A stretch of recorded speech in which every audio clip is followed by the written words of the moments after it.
Welcome to the Investor Fuel Real Estate Investing Show, where I interview the nation's top real estate entrepreneurs, industry leaders, and other amazing entrepreneurs to help educate and inspire you to take your business and your life to the next level. My goal is to add tremendous value to you during every single episode of this show. If you get value, I'd love it if you subscribe on your favorite podcast player, subscribe on YouTube, and my very favorite, please share this with your community so we can impact even more entrepreneurs. Let's start today's show. Hey everybody, welcome back to the show. Today I am here with Deba Douglas. I just found out that we have a little history together, which is really cool to learn about. But we're going to be talking about how to do it scared. She's taken some big risks in her life and it's paid off overall. I'm sure we haven't gotten into this yet. Lots of pitfalls there, but if you have thought about getting started in real estate investing for a long time and you just haven't pulled the trigger because you're afraid, we're going to talk about why you should just do it anyway. So Deba, great to see you. You too. This is such an honor to be on your show. Like, I have followed you for over 10 years. So this is such an honor to be on your show talking to you and talking about real estate investing. Yeah, that's amazing. Honestly, you made my day when, just to kind of share with everybody, Deba told me that, because I wasn't sure, like we've started to kind of reach out and kind of add the ability for people to jump on our shows. We actually have a series of podcasts that we're rolling out now, a whole podcast network under the Investor Fuel brand. And Deba got booked with me. And I said, have we met before? And she said that she had come to one of my seminars like 10 years ago. And you were still a principal, right? Yeah. So anyway, I take no credit for anything that you've done here. But if I was a little bit of an inspiration or a catalyst to kind of help you move forward, that makes my day. So that's awesome. Yeah, you definitely were. Like, I think you were the momentum that I needed to say, okay, I know someone for real. I've been able to see them, talk to them. This is real. I just got to figure out how to move it around and make it make sense. That's awesome. So before we kind of jump in, why don't you tell us a little bit more about your story? Because we just kind of alluded to that you weren't in real estate and then now you are. But then we'll kind of jump in to give folks a little bit of a roadmap or some things to think about for how they might be able to do it as well. So tell us a little bit about your backstory.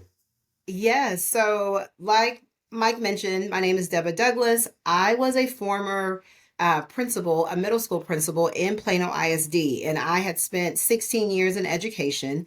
And I got to the point, just was over my job, over the day-to-day.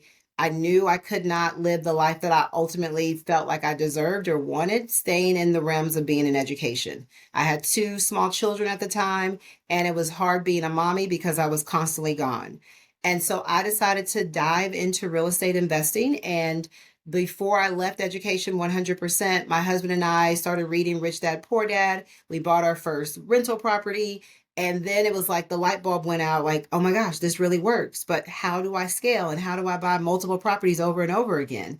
And so we started diving into more research, connecting with different people and just doing it scared. And now, fast forward 7 years later, we own over 30 rental properties in the DFW Metroplex. I now build houses to rent. I flip about 8 to 15 houses a year, just depending on the market. And I even show people how to do this as well. So it's been definitely life-changing. It's doing it scared because we were terrified pretty much every step of the way. But it was so worth it. Every pitfall, good, bad, it was so worth it. Yeah. We'll come back around to, well, let's start with, you said a comment, you said a phrase that I say daily, and anybody that listens to my podcast hears me say it all the time. Anybody that works for me or that there's in my circles know I say it all the time. Delayed gratification, right? And I have a feeling that that's why a lot of people are scared to jump in because they either want or need immediate, like they want success to be guaranteed.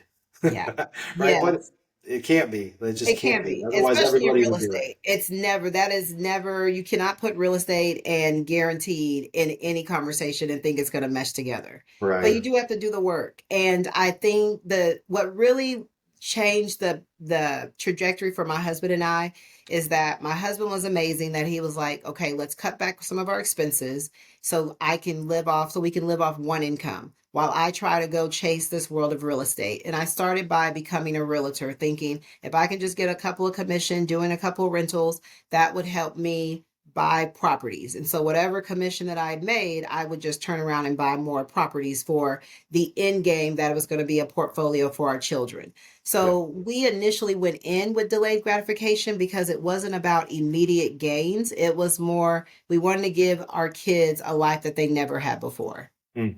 That's great. Yeah. And I think, and you haven't even been in long enough to feel the benefits of a delayed gratification with your rentals, right? I mean, that really takes time. I mean, if you've been doing it for 7 years, I know you didn't buy them all 7 years ago. So some of those seem like they're a pain in the butt right now. I'm sure they all are at one point or another, but it just takes, give it another 10 years, 15 years, and you'll really start to see Yeah. obviously better cash flow, wealth Yeah. generation, like all those things. That's what delayed Yes. gratification can do for you. Absolutely. And I feel like we're tapping in a little bit of delayed gratification, just because we were able to buy a lot in a very sought after area, and Mm. we never thought we would even be even in the neighborhood or anything of that nature. And then now we're in the process of building, but because of having so much equity in some of those first three properties that we purchased, we were able to tap into some of that equity to help us start the build for the house that we're going to live in forever with our kids. Nice. Yeah, that's great.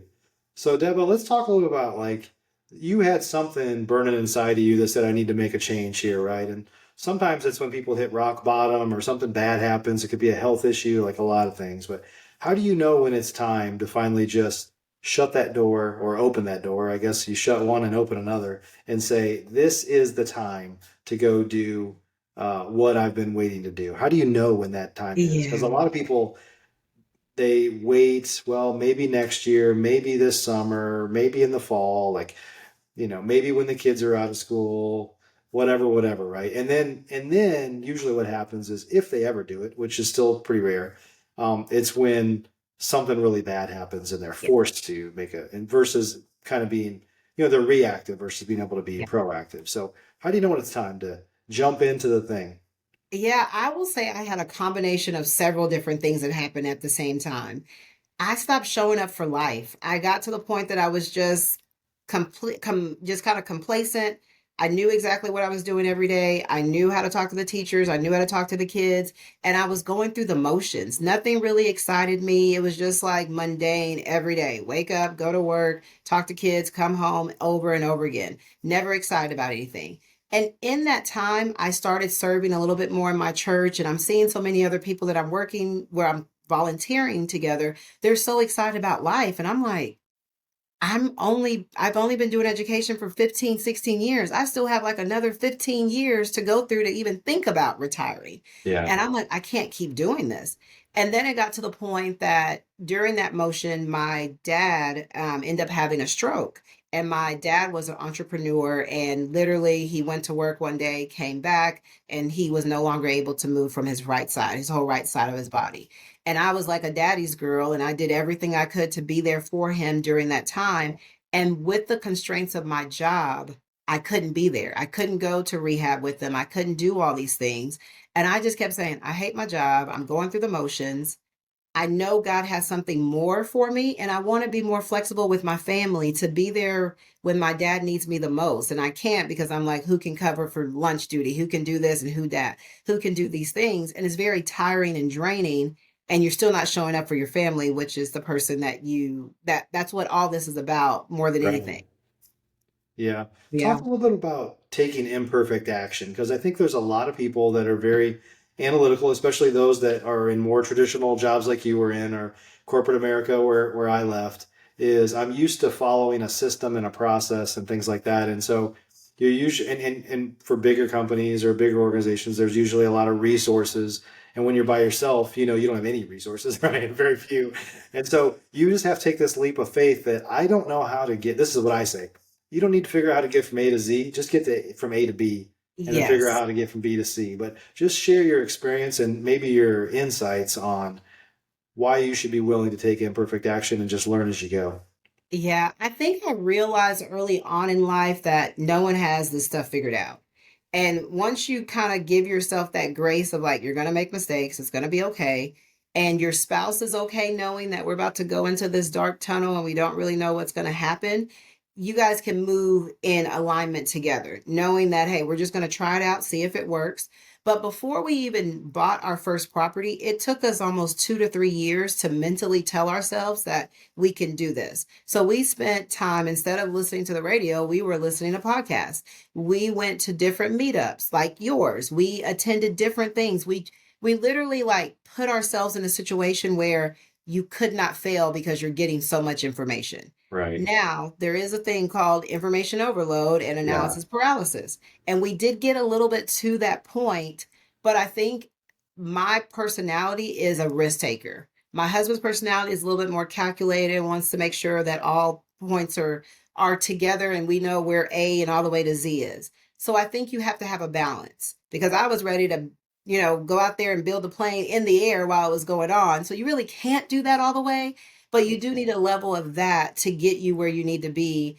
And because we're listening to different podcasts, we're talking to different people, we relate to them. I'm like, they're regular people like us. They are figuring it out. They talk about things that went wrong, but they talked about how they overcame those. And Yeah. so as long as we kept that in the forefront of our minds, that it's not going to be easy, it's not going to be perfect, but we will get through it. Yeah.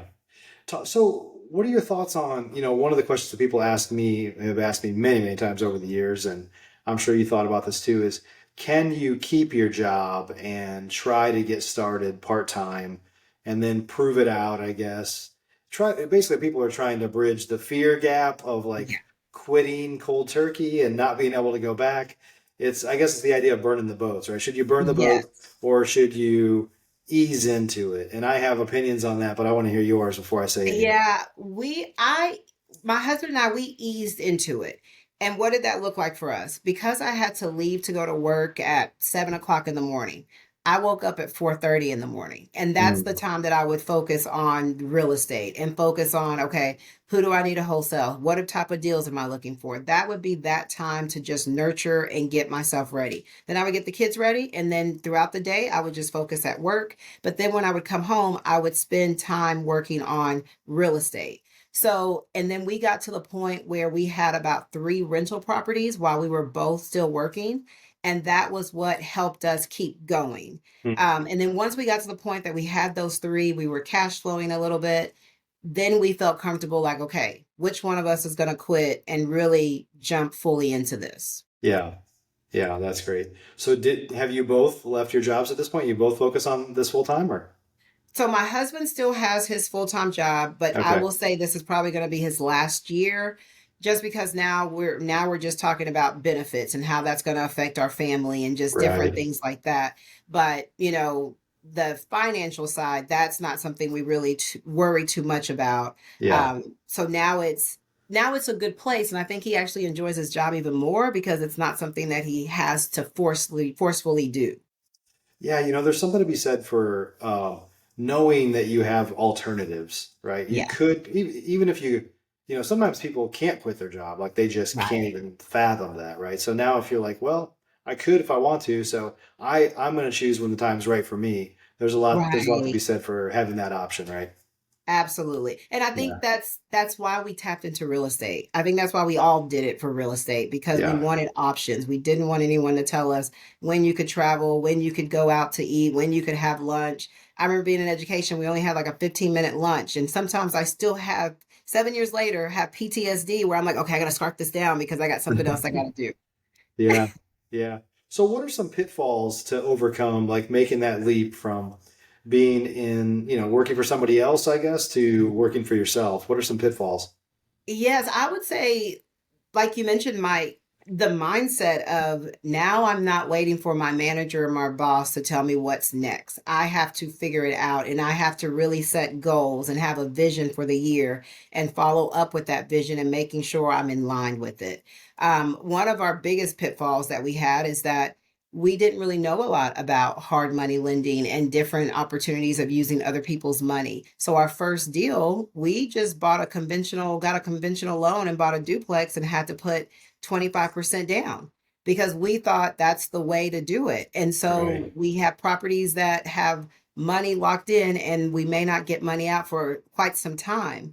But it was one of those were the properties that helped us get going.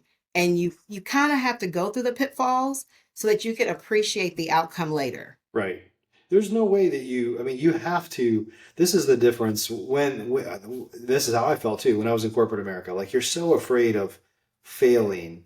But Yes. as an entrepreneur, if you're going to have any level of success, you learn pretty quickly that failure is just a lesson. Like I It learned is. what not to do next. You have to touch a hot stove to know not to touch the hot Yes. stove. You have to, you got to kiss some frogs or whatever and Yes. realize that that's gross. I'm not going to do that again, right? You just have to go through those Yes. lessons because it's just part of a stepping stone to success ultimately. It is. And one thing of just because I was in education, that was the biggest thing I had to shift in my brain. Yes, we're in education. Yes, we're teaching kids right from wrong and how to set themselves up for the future. But we do put a big emphasis on them being perfect Right. because it causes them not to feel comfortable failing. Yeah. And one thing I have now that I've left education, now I'm talking to my kids. I have 3 now. I'm always saying, just try it. What's the worst thing that can happen? Right. And the only reason I say that is I want to build up their endurance so that as they get older, they know what it feels like to try something different. They know what it feels like to do something they don't like to do. Like my oldest son, he's now in middle school and it was time for him to pick an elective and he wanted to go the easy route and do choir. And I'm like, no, you're going to do band. You're just going to do it. You're going to pick an instrument and you're going to enjoy it and you're going to do it. He hated me for the first semester, but now he really enjoys playing the tuba. Yeah. But I'm Oh, teaching him it's wow. okay to try something different. Yeah. Yeah. Failure's not final. Like try Yeah, it. Yeah. Awesome. absolutely. So let's talk about, I mean, you really have to become a different person. You have to transform into somebody that has a totally different mindset than the traditional path, right? Yes, you really do. And it wasn't until I'm like in the middle of the transition that I'm like, oh, I can't see myself the same way as a principal, or I can't see myself as just the educator. I have to show up as a businesswoman. I have to show up and think about where I'm trying to go next year and do I have the KPIs in place to make sure I meet those? And I think that's the biggest thing. But then you have to change the people you're around that Yeah. align with where you want to go. And it's okay to leave the people behind because I've always looked at it as I leave you alone for a moment, I'm going to come back. I just got to get some of this information. And then when I get the information, I'm going to come back and share it. And hopefully you're sharing new information that you have found as well so we can all grow. Yeah. So what would you say are some of the lessons that you learned from the education world? So like I said, I came out of corporate America, honestly, for a lot of years, because I have we ended up getting a lot of formal education before I got into real estate because I just thought that's what I needed. Yeah. And now, I mean, you were an educator, so you're like more into that thing of probably the following the traditional rules of Yes. education, right? And now there's a lot of ways to make money. There's a lot of ways to learn. There's a Yeah. lot of things out there. But what are some of the lessons? But so what I would say is I used to kind of poo-poo my corporate background and be like, I didn't need to go. I didn't need all this education. I didn't need all these things. However, if I look back, there's a lot of lessons that I learned, some good and bad, that help me now that I used to not give credit to. But what are some lessons or things that you've learned along the way that maybe you couldn't have done without that background? Yes. I mean, I don't think you have the time of the day to go over all the things I've learned. Well, let's make a dent in it. I mean, conflict resolution. I know how to work with anybody because I've had to sit with 2 teachers and try to find a way to resolve their issues, and we can still walk out of here amicably and still respect each other. Yeah. Um, Being organized in education, we had to document in the fear of getting sued. So in real estate, it's literally the same thing. I over document. I have folders and files for everything. I have it electronically. I also have a paperback just in case anything ever comes back. Um, and I think multitasking, being able to have 4 or 5 different things going on at one time, projecting for the future numbers of, hey, okay, now we have to cut back on teacher assignments. How are we going to do that? I had to do that now with education, with real estate. Okay, now doing underwriting at the beginning of every year, I look at all my properties. Which one am I making money from? Which one I probably need to consider selling if I can't increase the rents? Mhm. All of those things play into who I am today that I really have to give a lot of the credit of being in education, working with so many different types of people Yeah. that now I can relate and find something I can communicate and connect with all different types of people that I work with. Yeah. That's amazing. So, Deba, if you were to give advice to people that we started this off by saying, if you're scared to do it anyway, basically. And so, Yeah. for folks that are scared, like sometimes they have legitimate concerns, like bridging the gap financially is probably one of the Yeah. bigger ones, right? And then let's just talk about like advice you would give for bridging that gap financially for folks, if that's an issue, which it is for most, it would be. Yeah. And then also time. Like you said, you got up early and you stay up late and stuff, but just let's kind of come back to that. So let's talk about money, anyways. Like, what would you do to bridge the gap to for people that are thinking, I can't afford to do it? Tell them otherwise, and then we'll come back to time. Yeah. So money wise, if you can go to Starbucks every single day, you can cut back, get your coffee at home, and you can start building a little bit of money to build you a cushion. Hmm.